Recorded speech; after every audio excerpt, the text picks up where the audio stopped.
Right breaking news చూస్తున్నాం. పదవీ విరమణ చేసినప్పటికీ వివిధ హోదాల్లో కొనసాగుతున్న విశ్రాంత ఉద్యోగులపై ప్రభుత్వం దృష్టి సారించింది. పదవీ విరమణ పొందిన కొందరు అధికారులను గత ప్రభుత్వం వివిధ స్థాయిలో నియమించింది.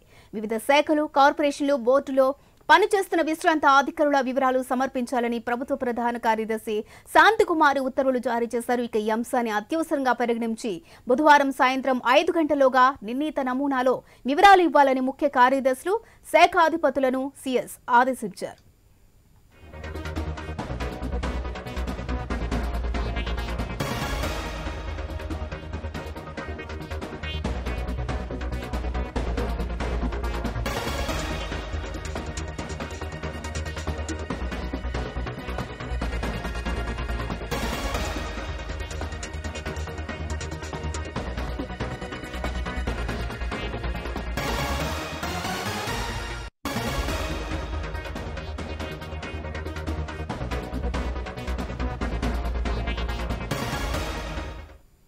పదవీ విరమణ చేసినప్పటికీ వివిధ హోదాల్లో కొనసాగుతున్న విశ్రాంత ఉద్యోగులపై ప్రభుత్వం దృష్టి సారించింది. పదవీ విరమణ పొందిన కొందరు అధికారులను గత ప్రభుత్వం వివిధ స్థాయిలో నియమించింది. వివిధ శాఖలు, కార్పొరేషన్లు, బోర్డులో పనిచేస్తున్న విశ్రాంత అధికారుల వివరాలు సమర్పించాలని ప్రభుత్వ ప్రధాన కార్యదర్శి శాంతికుమారి ఉత్తర్వులు జారీ చేశారు. ఈ అంశాన్ని అత్యవసరంగా పరిగణించి బుధవారం సాయంత్రం 5 గంటలోగా నిర్ణీత నమూనాలో వివరాలు ఇవ్వాలని ముఖ్య కార్యదర్శులు, శాఖాధిపతులను సీఎస్ ఆదేశించారు. రైట్, ఇక పూర్తి అప్డేట్స్ వచ్చేసి మా బ్యూరో చీఫ్ రాజు అందిస్తారు. రైట్ రాజు. తెలంగాణ రాష్ట్ర సచివాలయంలో కొంతమంది అధికారులు తమ సర్వీస్ అయిపోయినప్పుడు కూడా ఎక్స్టెన్షన్ పద్ధతిలో పనిచేస్తున్నట్టుగా రాష్ట్ర ప్రభుత్వం గుర్తించడం జరిగింది. వారికి ఎక్స్టెన్షన్ ఇవ్వాల్సిన అవసరమే ఉంది. వారి స్థానంలో ప్రమోషన్ లిస్ట్ లో ఉన్న వాళ్ళకి ఎందుకు అన్యాయం చేయాల్సిన అవసరం ఉంది అని చెప్పేసి కొన్ని ఫిర్యాదులు అందిన నేపథ్యంలో రాష్ట్ర ముఖ్యమంత్రి ఆదేశాల మేరకు రాష్ట్ర ప్రభుత్వ ప్రధాన కార్యదర్శి శాంతికుమారి ఒక నోటీస్ జారీ చేయడం జరిగింది. వివిధ శాఖల ప్రిన్సిపల్ సెక్రటరీలు అందరూ కూడా శాఖాధిపతులు ఎవరుతున్నారో తమ శాఖల్లో కొనసాగుతున్నటువంటి వ్యక్తులు ఎందుకు కొనసాగుతున్నారు, ఎవరెవరు కొనసాగుతున్నారు, ఎంతకాలం నుంచి కొనసాగుతున్నారు, డీటెయిల్స్ ఇన్ఫర్మేషన్ ఇవ్వాలి.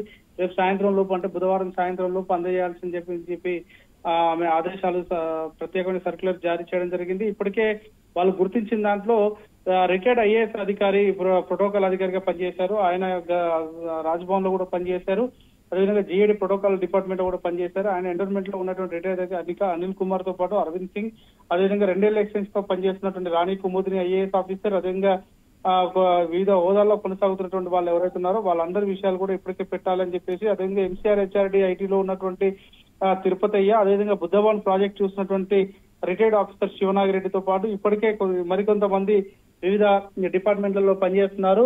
ఐఎన్పిఆర్ లో రాజమౌళి డైరెక్టర్ గా ఆయన రిటైర్డ్ అయినప్పటికీ కూడా ఆయన కింది స్థాయి హోదాలో రిటైర్డ్ అయినా ఆయనకు డైరెక్టర్ హోదా కూడా కల్పించినటువంటి పరిస్థితి ఉంది. సో ఇటువంటి కాంప్లికేషన్ కేసులు ఏవైతే ఉన్నాయో వాటన్నిటి లిస్టు కూడా విడుదల చేయాలి, తీసుకొచ్చి నివేదిక ఇవ్వాలి. ఆ నివేదిక ద్వారా వాళ్ళందరినీ కూడా తొలగించేందుకు చర్యలు తీసుకోవాల్సిన అవసరం ఉంటుందని చెప్పేసి కూడా ఇప్పుడు ఒక సర్క్యులర్ జారీ చేశారు. అయితే వాళ్ళందరికీ నివేదిక ఇచ్చే క్రమంలో సమగ్ర పద్ధతి ప్రభుత్వం అధికారిక ఆదేశాలు జారీ చేసిన సమయం ఎంత, దానికి ఇవ్వాల్సిన పరిస్థితి ఏంటని చెప్పేసి అప్పట్లో అపాయింట్ చేసినప్పుడు అంటే ఎక్స్టెన్షన్ ఇచ్చినప్పుడు కావచ్చు, రీఅపాయింట్మెంట్ చేసినప్పుడు కావచ్చు వచ్చినటువంటి ఆదేశాల కాపీని కూడా జతపరచాలని చెప్పేసి ఇప్పటికే వాళ్ళు శాంతికుమార్ నోటీస్ లో పేర్కొనడం జరిగింది. ఆ సర్క్యులర్ ద్వారా దానికి సంబంధించినటువంటి వివరాలన్నీ కూడా సేకరించే పనిలో ఆ శాఖలకు సంబంధించిన ప్రిన్సిపల్ సెక్రటరీలు నిమగ్నమై ఉన్నటువంటి పరిస్థితి ఉంది. Right, thank you Raju.